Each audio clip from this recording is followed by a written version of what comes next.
There we go, that's the recording sign. So I'm now going to introduce Ketan Sheth, who's an ambassador for the Advocacy Project and who I'm so delighted is here today. He's a respected leader in local government and has been a long-time supporter of our work. And I know is passionate about building stronger, more inclusive communities. And we're also delighted to welcome our guest speaker, so Alicia Weston, founder and CEO of Bags of Taste. And Alicia's inspiring work is helping people improve their health, confidence and well-being by making it easier to cook affordable, nutritious food. And we're very much looking forward to hearing her insights and experiences today. So hopefully, with no further ado, I shall now hand over to Ketan to begin the discussion, if you are there. Good afternoon, everyone, and welcome. Thank you so much for your kind introduction, Catherine. Grateful to you. I am delighted to be chairing the first in this new lunchtime lecture series for the Advocacy Project. Over the coming months, we'll be exploring how advocacy connects with so many areas of our everyday life, from mental health and poverty to confidence, food insecurity, community support, and social justice. My thanks also to Catherine, the Chief Executive of the Advocacy Project, and Laura Davis, the Communications Officer for the HealthWatch brand, for their work in arranging this series and bringing us together this lunchtime. Indeed, today we start with something we all enjoy, right? Food. Our first guest, as we just heard from Catherine, is Alicia Weston, founder of Bags for Taste, speaking on agency on a plate. How Bags of Taste supports mental recovery. The core idea is powerful. When people's mental health and sense of agency improve, they're better able to advocate for themselves, shape their own lives, and be heard. Mental health can't be separated from poverty. Confidence can't be separated from opportunity. And advocacy doesn't exist in isolation from the realities people face day in, day out. So friends, this event is informal, accessible, and open to all. It's also a conversation, not a lecture. So please, friends, think of your questions, as Catherine was just saying, as we go. I'll bring you in for your questions shortly to help shape our discussion. Alicia, welcome to you too. It's so lovely to have you with us this afternoon.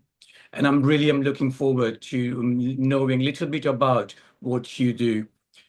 So, Alicia, over to you for your presentation, please. It will be really good to understand all the sterling work that your organization are doing to support the community.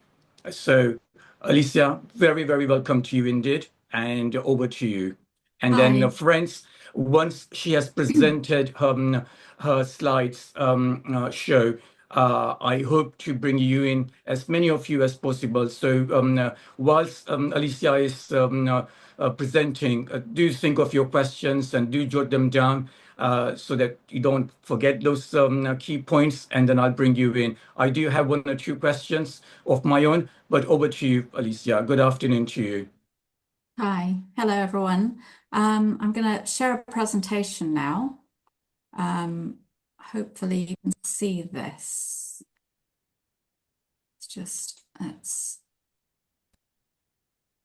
Can you all see this? Yes. Right, and has it changed? Have you got a new slide? Yeah, it's just a grey slide on mine. Oh dear. Right, that's not good. Yeah, I've got a blank one as well. Yeah. Yeah, okay, I'm going to stop and I'm going to try that again. I think it's better if I just share my screen. I think it starts to get complicated otherwise. All right, let's just try sharing my screen. Share. Okay, right, so let's see. Yeah, we can see the problem statement, introducing bags of taste. Okay, great. Right, we're there. Wonderful. Okay, so yes, hi everybody. So I'm going to start just briefly outlining and trying to get everyone up to speed on the sort of baseline understanding of the issues behind food poverty, because I think it's quite hard to discuss any of this if we don't all have the same understanding of what the issues are. So Bags of Taste has worked with about 17,000 people, I think, now across the UK. We have a lot of data and a lot of experience in understanding why people are eating crap diets. And people in poverty are eating much worse diets than the rest of the population. They have very complex lives and they often need convenience. And that obviously leads people to eat convenience food, right? And that convenience food wrecks their health and finances. So I'm going to have a quick gallop through this, and it is going to be quick because I know Ketan really wants to get into the nitty gritty. So keep up, and I'll explain what we do and a bit more about the sort of underlying drivers of what's going on with our participants, and then we'll go into like the real what that really means in real life. So what we do, we work with some of the most vulnerable people in society in their own homes to improve what they and their families eat. So we're not a cooking school. A lot of people think, oh yeah, they just do cooking lessons. No, we actually work at a much more fundamental level to tackle the underlying reasons why people don't cook. And that's super important to understand because most of the people that we work with spend £1,400 a year on takeaways and ready meals. So we talk about food poverty, we talk about people going to food banks, but there is a lot of money being spent on convenience food that would be available to do something better with, let's put it that way, particularly when people are ill, because actually health-related benefits are much more generous than just basic benefits. And of course, a lot of the people we're working with are quite ill. The other thing that's really important to understand is that most of these people that we're working with know how to cook. So they're going out, they're buying takeaways, but they know how to cook. 2/3 of the people that we work with rate their cooking skills as average to good when they come to us, right? So they already know how to cook, but they're not cooking. And that's really important because I would say what we do is we get people to cook. That's a super important thing to understand. How we do it, these are people that have tried and failed for many years to improve their diets, and they need us to understand what their real issues are, and we need them to support them. They need us to support them on a very personal basis, right? So we deliver the ingredients, we deliver personal support and equipment direct to their homes, and we support them over the phone or on WhatsApp. So we don't go there, we just support them over the phone or on WhatsApp with dedicated mentors. So in the past, we used to do in-person cooking lessons like this one. And what we learned from that is that it's not the cooking classes that change behaviors, it's doing something at home. And throughout this, I'm going to talk about the psychology behind what is going on here. And this is really, when you're in a cooking class, it's very passive. You're sort of, you're following somebody, but there's always somewhere there to catch you. Whereas when you're on your own at home, it's very active, it's active agency, and that's really important. And we learned that was what made the difference to people changing later on stuff in their lives. And we also understood that the most vulnerable were the least likely to attend. So we meet them where they are, which is not in a cooking class, but at home, when they're dealing with the dirty dishes, with the kids that want dinner, with stuff that doesn't work in their kitchen and the door's fallen off the hinges and all the rest of it, right? If you can't deal with them there and if you can't support them there, nothing will change. So if you want people to eat a healthy diet, they need to cook regularly at home. Obviously, state the obvious, they need to cook it once at home. And what we learned from in-person classes was that they don't lead to people cooking at home. What they do is mostly people go, they enjoy them, they go home, they eat chicken and chips again. Whereas, because they don't get around to shopping. Whereas if we deliver all the ingredients, a bit like HelloFresh, and support them with a mentor, we know that 9 out of 10 people will cook at least one dish at home, and actually 8 out of 10 people will complete our whole program. And these are the reasons why people don't go to these cooking classes. And it's really important because the mental health aspect is very big here, right? So these are the reasons people aren't going to these in-person classes. Lots of people were not showing up. And showing up in person or, sort of psychologically in your own life is really what is behind advocacy and self-advocacy. You've got to show up for yourself. And these people were not showing up.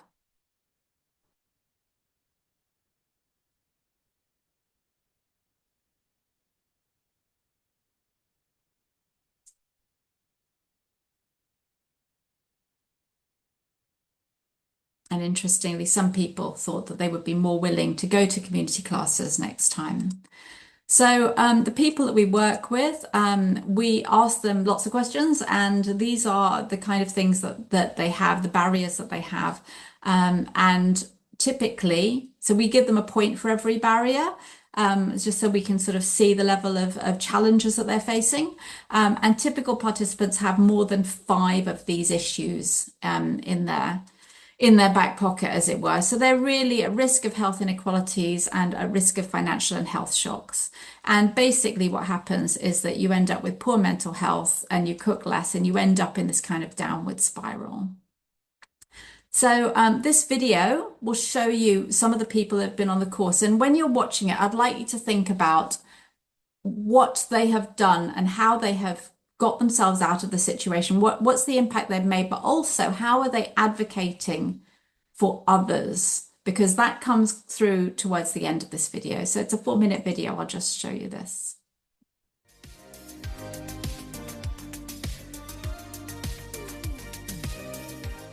I found it because it was a program that is run by my housing association. What was interesting is it was about food, and I love food, and testing different kind of food, so it was amazing. I like the idea when it was delivered all to me. Oops, sorry. The whole menu was in one bag, because when I go to supermarkets, that's what I find boggling, when you're looking around the shelves for all different ingredients, and then you get lost. So I found that very good to have all the ingredients in one bag. Especially coming out of the pandemic as well, where you've been isolated for like 7.5 months. It was good to actually see people. I've had really tasty and satisfying meals from the course so far, and of course the fulfilment of knowing that, you know, that I've created it myself and I know exactly what's in it. The recipes I tried are from everywhere. It's Bag of Taste is a multicultural group, and so there's recipes from all different countries. I didn't imagine I could have made a pasta sauce from scratch, and of course that opens up so much, because you know you can be so creative with, you know, vegetables in general. Even though I've been a vegetarian for some 30 years, it might sound absurd, but to realise how as I say, how versatile vegetables are, fresh vegetables, that's been wonderful. My greatest achievement is being in the kitchen more, taking more interest in cooking, where before it was my humdrum, but now I find it's more interesting. So that is an achievement for me, because I never thought I'd be interested in cooking again. My favorite part of the program was to be involved in the community and to share with others. I saw that there are people from different backgrounds that were involved in that program, and just to see other people's experience and how it was helping them. And so it helped me to know that, oh, the struggle that I have is not just me, it's with everybody else. If you don't know how to cook, it's not just you, it's the whole team that we were with. So we were learning together, which was my favorite part. My favourite part of the programme has been, well, sharing the kind of great impact it's had on me. So I share a kitchen with about 5 other residents, and I've introduced another resident onto this programme. The social aspect of it has been really rewarding and really, you know, kind of, that's opened, I know it maybe sounds a bit, you know, over the top. It opened doors for me. Yeah, and you know, I suppose it's given me a bit more confidence, really. It has a big impact on my life. As a family, we've changed our diet a lot because we used to eat just junk food or just easy to get food. But now we are more into eating healthy food and preparing it with the family, with the children, so they enjoy it.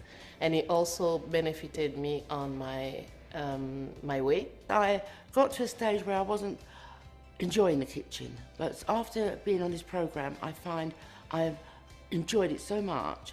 I'm in the kitchen now, experimenting, doing lots of different meals. I would advise people to join this program because it's very helpful in terms of helping you to know how to cook, to know different type of menu that you can use, especially people with family.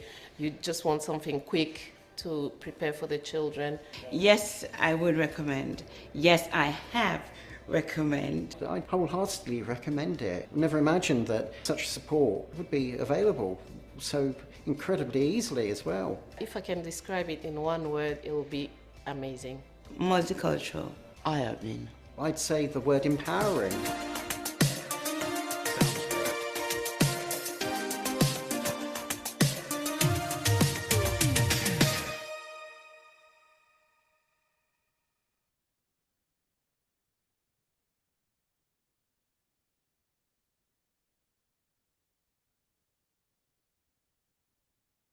Super, right. So going on from that, I'm just going to talk about the challenges that people have and why they make these poor food choices. So Didali, basically, she and her family ate a lot of takeaways and ready meals, and often they wouldn't eat together as well. They would actually put stuff in the microwave to warm it up, and by the time the last person had heated up their food, the first person had finished. And so people are making these terrible choices that are actually quite expensive. So you know, the main reasons that people think this is happening are basically cost, because they think that people can't afford food. They think that perhaps people might be lazy and can't be bothered to cook, and we'll talk about that briefly. And they also think that they may just not know how to cook. And that's the case for some people, but it's about 30% of the people we work with. And we also know that there is money around, right? But it's spent in the wrong areas. So we're just going to briefly talk about the main reasons why people don't cook. So for middle class people, the reason people make these assumptions is because these are the barriers that they have. They think it takes too long.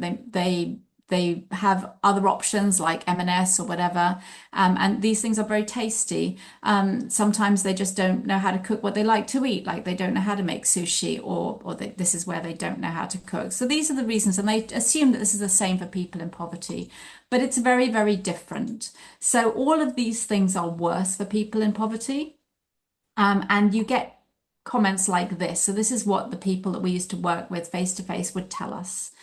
So they wouldn't understand recipes. They can't stand for long. You know, this is the social isolation, not worth cooking just for me. And this is a really important one. I'm no good at stuff. It's about confidence, right?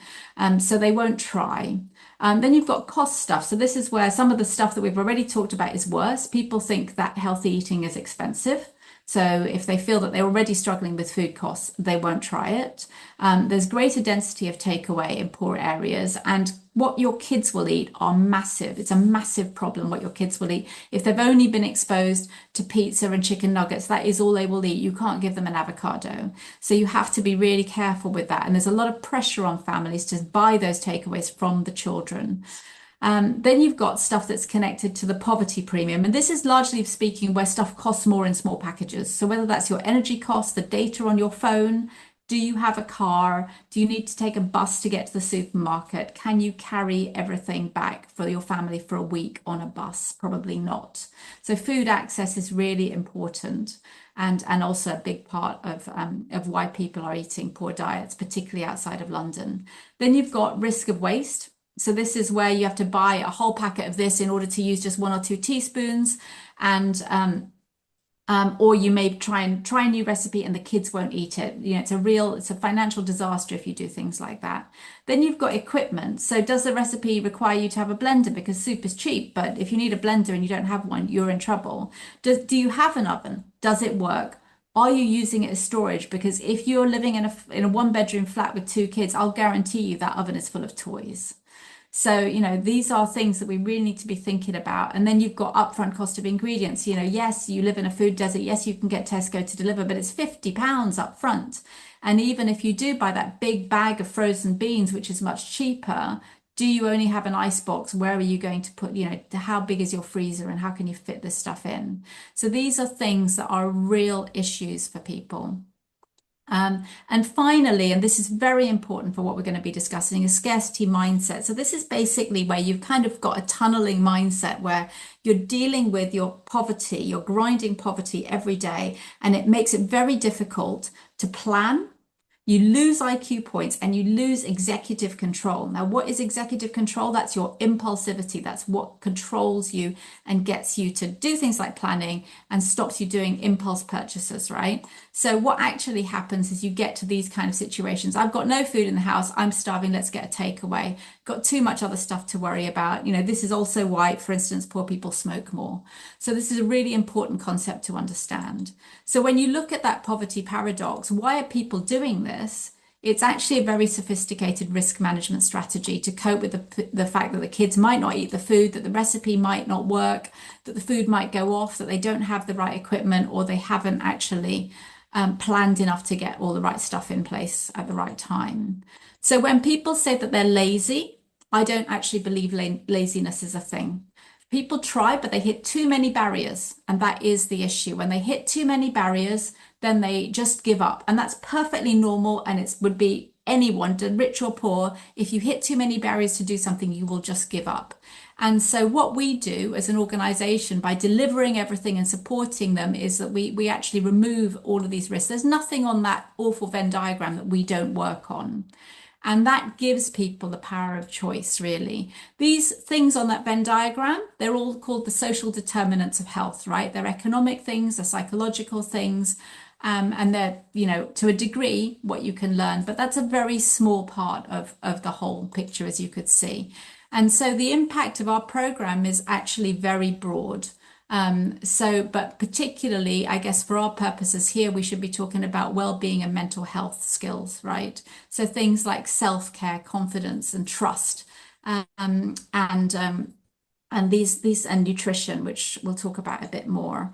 So in terms of the outcomes, 1 year on, what we see is that participants are saving an average of over £1,000 a year. 85% of people are eating less takeaways. They have better health and mental health, which is really important. And they think that this was really important as part of their shift in their lifestyles. So I'm going to stop there. That's exactly 20 minutes. And Ketan, please, over to you. Thank you very much indeed. Wow. Thank you for that hugely inspiring overview of the beautiful work that you do, power of choice, and the impact, which is obviously what Advocacy Project do day in, day out. So I'm absolutely inspired by your beautiful slides, your wonderful, wonderful, informative slides, but even more so by the video and all that lovely food.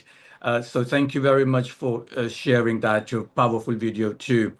Friends, I'm going to bring your questions in very shortly. So if you haven't been jotting down your points as we were viewing and watching slides and that beautiful video, then here is your opportunity. So Alicia, a big round of applause to begin with for your presentation. Really am grateful to you. Let me ask my first question first, then Alicia, please.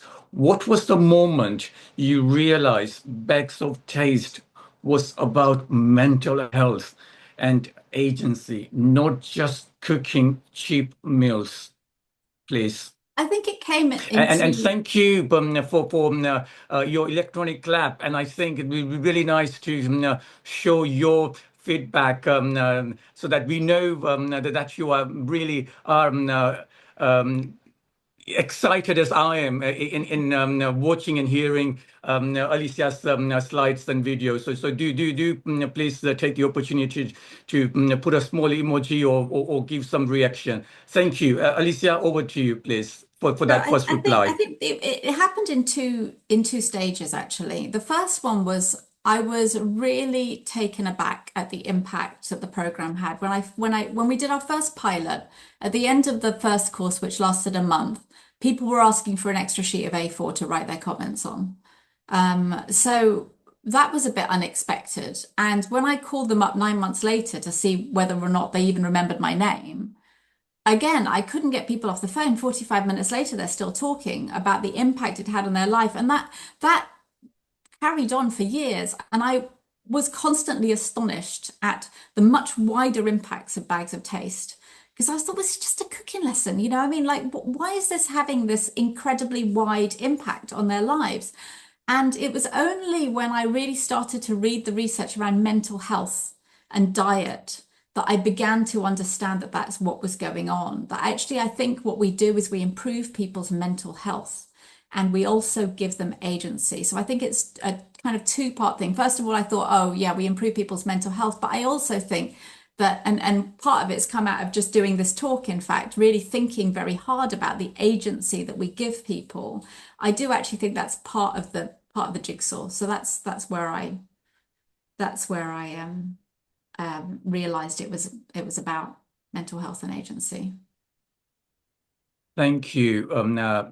You reference the phrase agency, and we got that flavor from that beautiful video. Number of speakers talking about the agency that they have had the benefit of. So, Alicia, what shifts do you actually see in someone when they go from "I can't" to "I cook this myself"? That in itself is such a hugely proud moment. But from your day in day out experience, what shifts do you see? Is there a common pattern here, please? Yeah, I mean, I think that shift is very specific and it's not really about cooking. It's actually about becoming a competent individual. I think that's, when there's something, and when I have longer to go through my presentation, I talk much more about that kind of laziness thing, because in the early days, people used to write on their forms, and I say, why do you think you're not cooking? A lot of people said that they were lazy. And I was really thrown by this.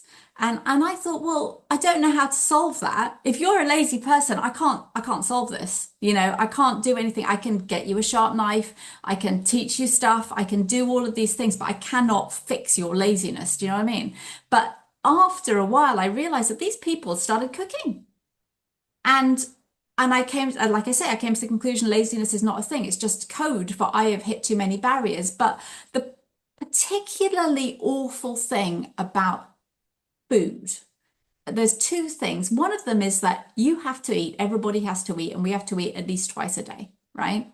Which means that you are telling yourself at least twice a day, maybe 3 times a day, that you are lazy.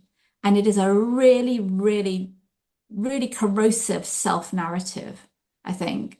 And the other thing is that, particularly if you've got family and people you love, if you cannot feed them, this is at the bottom or top, however you want to look at it, of Maslow's hierarchy of needs, right? I mean, it is the most underpinning thing is food and being able to feed your family. And if you feel you can't do that, or if you feel you're dependent on charity to do that, whether that's going to the food bank or surplus food or whatever it is, I think it's incredibly undermining to people. So when they feel that they can feed their family, it's a completely different thing. Yeah, so I would say that actually. Thank you for that. Ketan, sorry to interrupt. I can see someone's got their hand raised, just to raise that for you as well. Thank you for that. You referenced confidence, and I'll pick that up in a moment, Alicia. And I'm hoping that I'm going to pronounce the name correctly. If I don't, then please forgive me. Is it Irena? Irena, can you hear me? I can see your electronic hand. If you want to ask your questions, please, to Alicia. It's really good to have your company. Yes, it is. And good afternoon to you. Afternoon, everybody. It's so nice to be invited to today's presentation. I was actually a member of the Bags of Taste community group where you learn a lot about. Hi, Ray. I remember you, Ray. I know who you are. Hi, Alicia. Nice to see you. It's so nice to be invited. Honestly, I'm actually going through some things in terms of food at the moment with my son, and this is very enlightening to me. But what I wanted to know is, we're having these meetings, 1 hour. Is it what are the aims and objective? Is it I know it's just to share information, which is leads me to say, I wish I had sent the link to my son. Honestly, I wish I had. I don't know if it's going to be any further meetings or anything like that. But what are the aims and objectives going forward from today? That's a really beautiful question. So, we used to do this on a monthly basis, and we used to have these sessions in the evenings.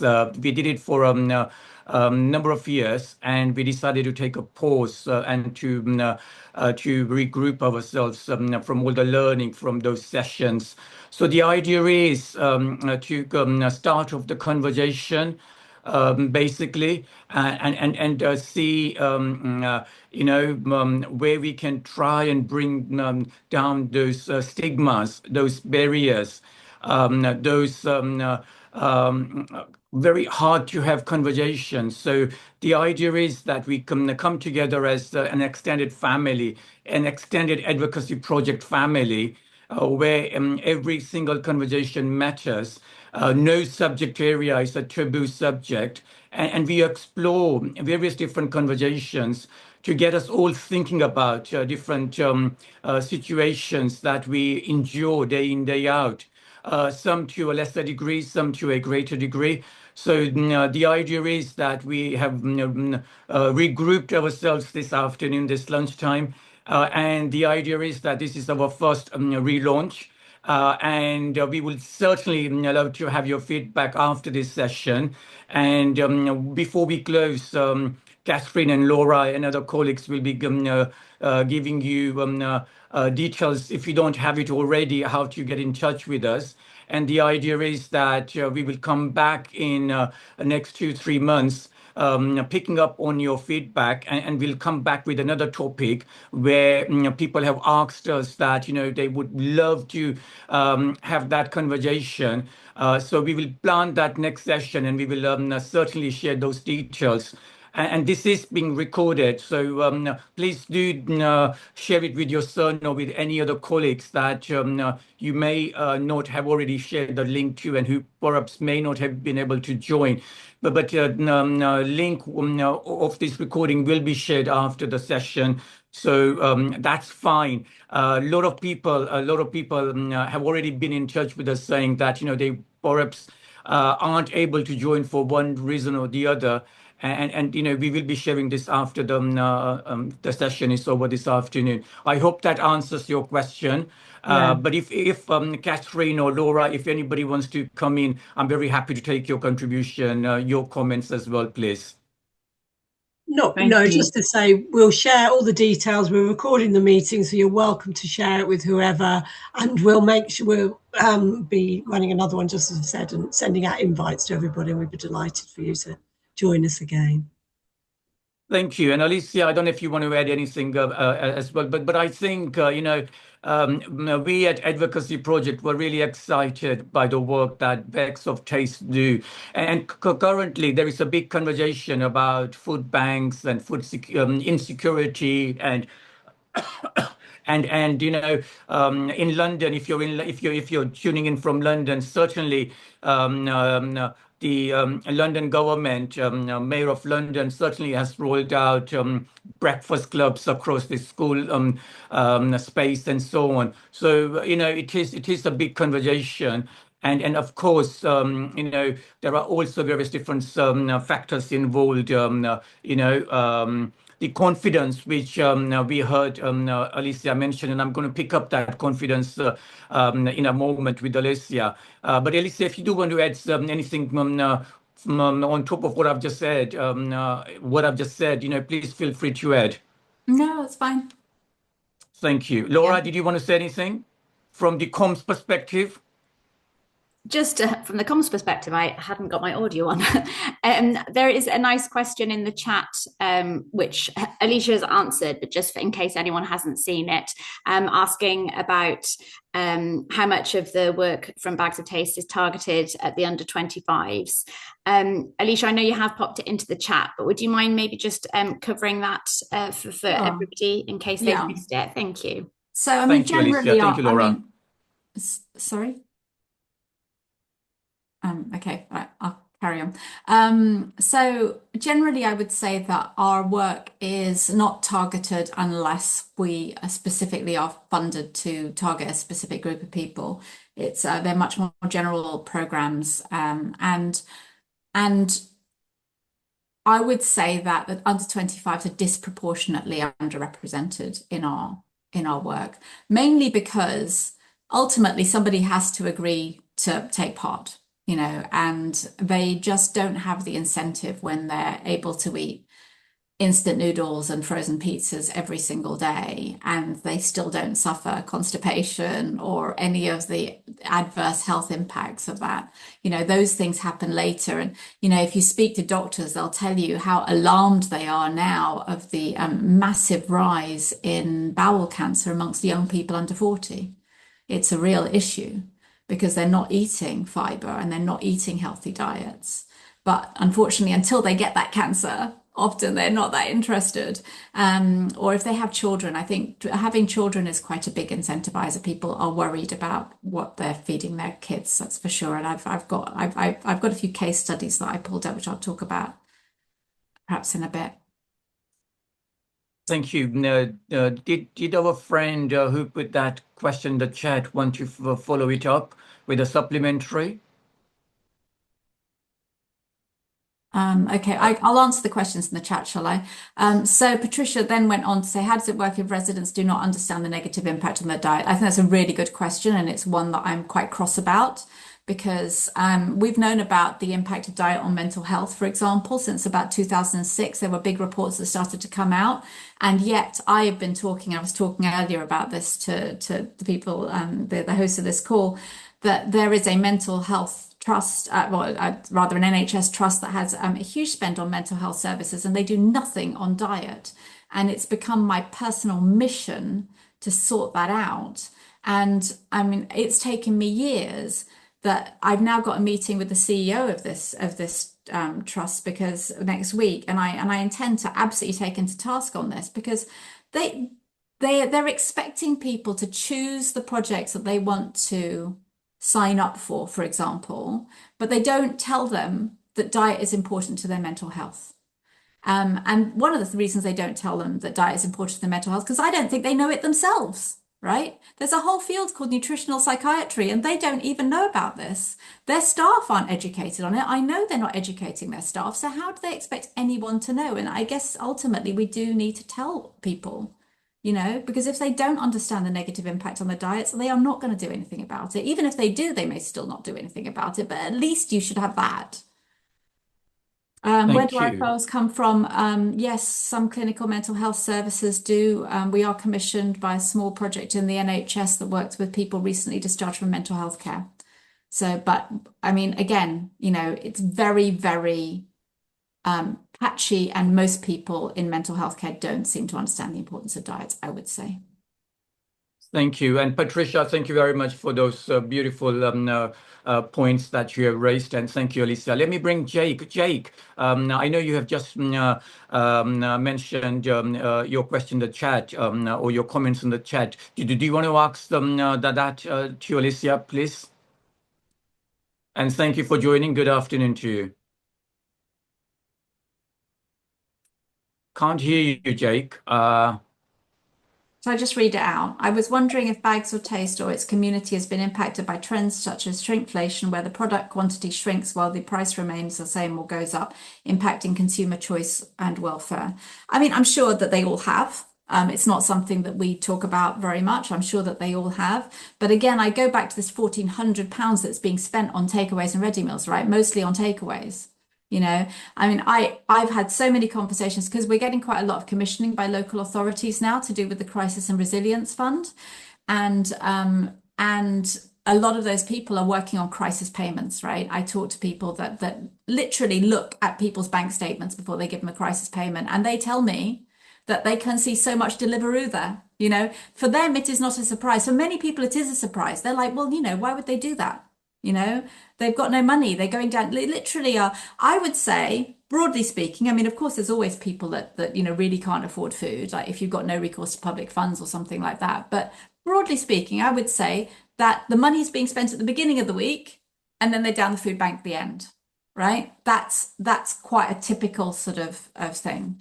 So, you know, and this is not in the narrative. This is not in the public narrative because, you know, and I can understand why, because it really sounds like victim blaming, right? It's like you are, you know, feckless, you are wasting your money, you should do better. But why I went through that whole, you know, Venn diagram thing is to help people understand that this is the context of their lives that's making them do this. This is not about, you know, they don't have enough willpower. This is the context of the lives that society has put them into. And I would do the same if I was them, probably. That's just it. And not only that, but the food industry's produced all these cheap and nasty options that actually do taste quite good. And picking up on that point, nasty options, you talked about earlier about the power of choice and talking about the nasty, you know, from the food industry people. What link or how powerful is that link which equates to the childhood obesity? Because we had a question earlier around the young people. So what is that link in your mind, please, Alicia? The link between childhood obesity. Well, I mean, you know, there's a lot of work that goes on in schools and people say, oh, you should teach children. And people always telling me ever since I started this, oh, you should go and teach children. I thought, you know what? Children don't cook for themselves, right? Children do not cook for themselves. Their parents cook for them, or their parents give them money to go to the chicken and chip shop and do not cook for them. You know, that's the other option. So, you know, for me, it's always been about working with the parents. You know, not about educating the kids, because you can educate them all you want. You can feed them avocados at school or whatever, but when they go home, this is what they're given, right? And also, you know, there's a big issue around school food and what is, you know, considered acceptable in schools to give children, you know. I mean, my nephew has a pizza van in his school. I mean, how is this? He could eat pizza every single day. How is this acceptable? Absolutely. Thank you for that. And Patricia, I know you have put a few points. Let me bring you in a moment. And John, you have a point as well. I'll bring both of you in a moment. But let me just go back to the confidence and Alicia, gaining that confidence in the kitchen. How does it translate to people feeling more able to speak up and you know, be heard in other parts of their lives? Please. So I think we've got some images of some of the people that I spoke to. I don't know if somebody could Yeah, pull up I'll share those Natalie. slides for you. Yeah, that would be super. So let's see. So I'll start. I as a preparation for this, I actually thought I'm going to speak to a few people that have done our program and ask them about where this has caused them to make changes in their lives. And I'll talk about Natalie first, I think. So Natalie was a really interesting one, okay? Natalie has 5 kids and she was like, oh, this has completely changed my life, right? They're very picky eaters. I think you might need to press like F5 or something like that. Well, it doesn't matter, that's fine. You can see Natalie there anyway. They're very picky eaters. They ate a lot of, oh dear. Sorry. Don't worry. They ate a lot of frozen meals and it was one of those, you know, everybody eats different, you know, ready meals, or they eat a lot of frozen stuff that goes in the oven. And that's completely changed. I mean, Natalie, I'll just find my notes on this. Natalie said to me when I spoke to her, she said that she felt tired all the time and she wanted, what she said was she wanted to be better for myself and for the kids, and she wanted to model healthier choices. So, you know, she's completely changed what she eats, and she was relatively recent joiner to our follow-on group. So they do the program and then they can join our follow-on groups. And this is how I contacted these people that were in these groups. And I asked her in the original message that I sent out, how has this made you able to is there anything else in the rest of your lives that this has empowered you to do? And she didn't answer that question. And then I spoke to her on the phone and I asked her, and she didn't answer that question. I asked her again at the end and I said, is there anything else you've changed in your life as a result of Bags of Taste?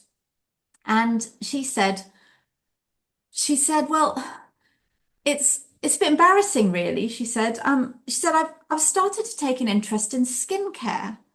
And she kind of snorted. She was like, oh, it's a bit embarrassing, really. She said, I've started applying SPF, she said. And I thought that was so interesting because what she's taken there is this is healthcare. This is self-care. It's, she's quite a new person to Bags of Taste, but these are the first baby steps to her actually, self-care, showing up for herself is really, really important. And I think that I thought was quite an interesting one. The next one that I was going to show, but maybe I'll just share mine. Why don't I just share mine? I think it might be easier. Sorry, Alicia. That's okay, don't worry. Issues. It hasn't, don't worry. It's just one of those things that happens. Okay, so here we go. So let's talk about Sarah, who's another actually, no, let's talk about Kim first. So Kim is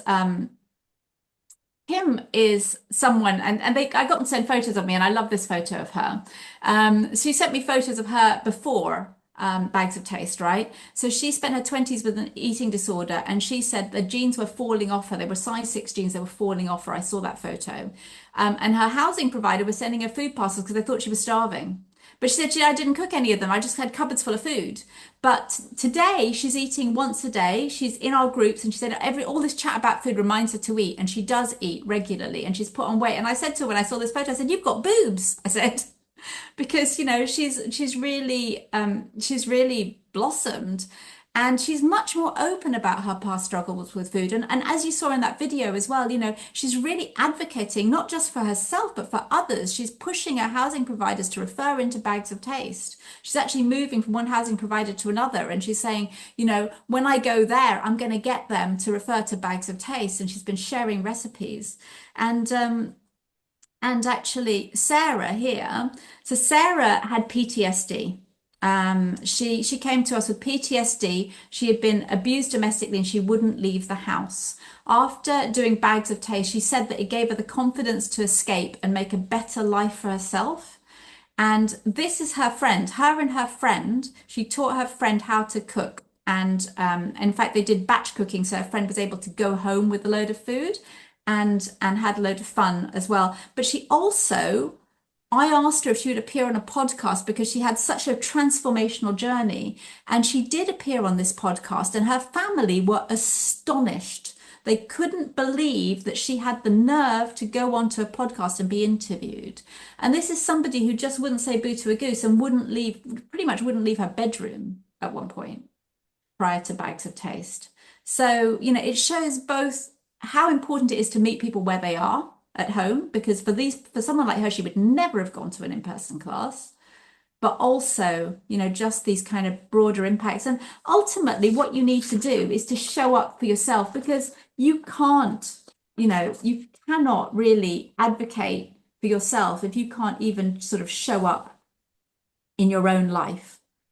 So things like being accountable to the group when they're doing the course, to actually delivering on what they're actually doing, this sort of being able to relate to deliver on what your promises were, because we get them to promise our staff members actually that they are going to do this. And this kind of follow through is the same skill you need to attend an appointment, to speak at a meeting, to challenge a decision about your housing or your benefits. If you don't have that, then you're really lost, I think. Thank you. Thank you for that, Alicia. Alicia, those are really powerful stories from Natalie, Kim, and Sarah. I'm just very, very briefly. I need to, I need to shortly wrap up, but I want to take as many questions as I possibly can. But Natalie's, Kim's, and Sarah's stories are one powerful collection, and I just wanted to find out. I quite like the phrase "poverty paradox." What is it that you think coming out of those collective stories that the services and policy makers often miss? And very briefly, please. I think it's about the connection between diet and mental health. I mean, it's just so overlooked. People, it works both ways, right? So, I mean, if you think, diet, we know impacts mental health pharmacologically, right? It's just, nutrients feed your brain, right? So, but also mental health impacts your diet. So these are compounding factors, right? If you've got poor mental health, in fact, you find it really hard to actually get around to cooking. Shame impacts your mental health, but also poor mental health impacts your shame levels as well. You're ashamed to talk about it. I mean, really interesting that Kim was not willing to talk about her struggles with food before and now is able to do that. I thought that was a really interesting dynamic that came out of the conversation.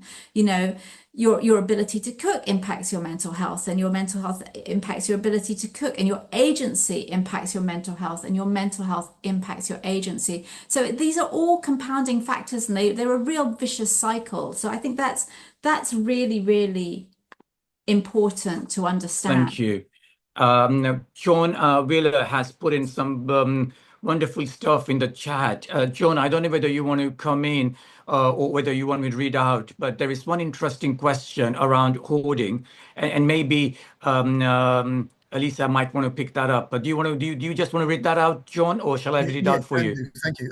It's absolutely fascinating, Alicia, and I'm sorry, my mind is absolutely full of questions, but I was thinking about the kind of the nature of people's mental health, whether there's added complexity either around hoarding, and I do have a kind of personal issue with that kind of really feeds into that. But also I just wondered, again, things like added people with neurodiversity that aren't given support or autism, but also then is there that kind of revolving door nature that you provide support? And I suppose the question is, how long does that support last? Do you find people kind of keep coming back in depending on other levels of support outside your project? So I think Kim and Sarah are actually both really good examples, because both of them did our project. I mean, gosh, I don't know. Sarah must have done it 3-4 years ago, and Kim also. Yeah, she was 2021, because I remember who she came with. She came with a specific referrer.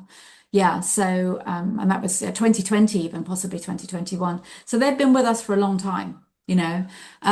Yes, there are definitely people with issues such as hoarding, and I think this is one of the great benefits of doing stuff in people's homes, without live video, is that we don't have background shame, we don't have issues like that. It's what they call asynchronous, right? The time doesn't matter. If you need to wait for your kids to come home to translate those messages or to explain to you what to do, that's okay, you can do it. If you're on night shift and you want to cook at 3 a.m., you can cook at 3 a.m. That's fine, you can do that. And so, yeah, I think it's really helpful for people with hoarding disorder that also may, have a lot of people have social anxiety. They don't want to go out, they don't want to see people. Yeah. So, and I think I think it was Kim. Yeah, no, it's not. Sorry, it was Sarah, the one with PTSD. I mean, she said she's made friends on our WhatsApp groups. She for her, that's her social life. She's on it every day, chatting to people. Thank you for that. Thank you. John has also asked another really good question, and perhaps Alicia, in 30 seconds, if I may, get you to answer this really powerful question around revolving door situation.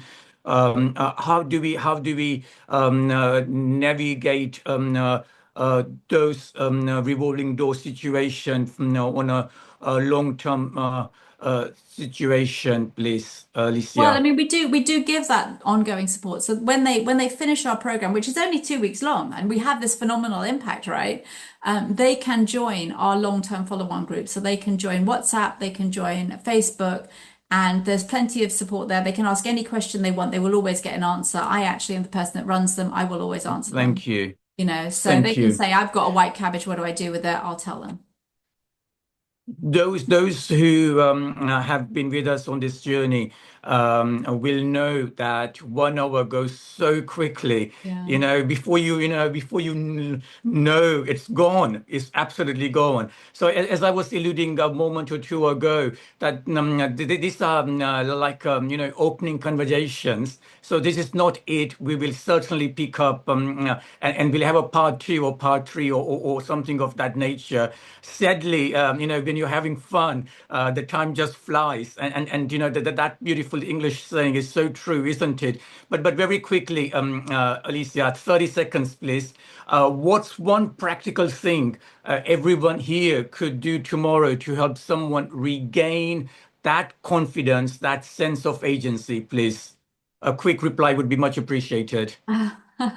So I was going to refer back to actually some psychological research, but I'll refer to a couple of things you can look up. So Bandura talks about rebuilding self-efficacy and mastery experiences.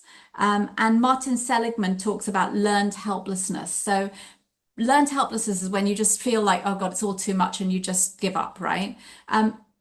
Both of these things are things that can be reversed by actually doing something and feeling you're good at it. So helping people to find something that they're good at and feeling that what they call mastery experiences, that's what Bandura talks about, mastery experiences. Thank you. Really builds confidence. Thank you very much. Well, friends, I do hope that this conversation gave you as much to think about as it did to me. A huge thank you, Alicia, for sharing bags of taste work so generously, and some wonderful work with Natalie, Kim, and Sarah. Hugely inspirational. I'm absolutely inspired by everything that they were saying on the respective slides.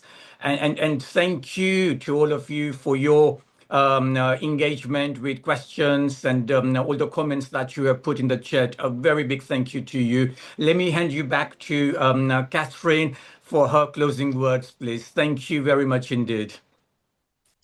Thank you. Yes, and thank you, Ketan, for wonderful hosting and such thought-provoking questions as well as normal. So that was great. And Alicia, fantastic. The first time we met, you blew me away with your presentation. I'm so grateful that you were able to join us today. So thank you, everybody, for attending. I think Laura's just put a note in the chat that we will be following up after the meeting with links. And please do keep an eye on the Advocacy Project website. We will be advertising our new lunchtime lectures as they come up. And just, I think, taking on what you said, Ketan, I think we might be renaming them to lunchtime conversations, because I think that's far more adequate, far more appropriate. So thank you all, and thank you all for your really interesting comments and questions. And I look forward to seeing you all again. Thank you. Thanks. Thank you all. Thanks for hosting, Ketan. Thank and you. Catherine. Lovely to see everybody. Thank you. Bye-bye. Thank you very much. Bye.